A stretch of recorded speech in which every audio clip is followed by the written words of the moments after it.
Une autre petite astuce, si vous buvez un soda ou un jus coloré, même un café si vous avez envie, avec une paille, ça évite le contact direct sur les dents. J'avoue, moi, le café avec une paille, c'est pas ma tasse de thé. C'est pas...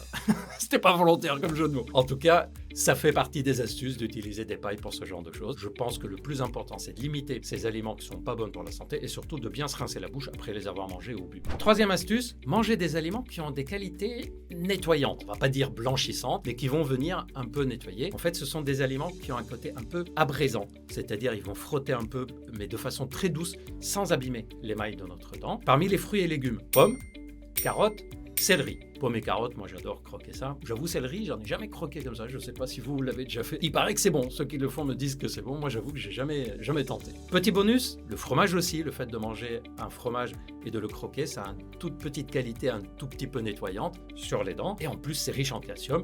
Et évidemment, tout ça, c'est de façon équilibrée dans une alimentation globale. Par exemple, quand je mange une salade de fruits, je mange les fraises, les groseilles, ce qu'il y a dedans qui est coloré en premier, et je mange les pommes à la fin.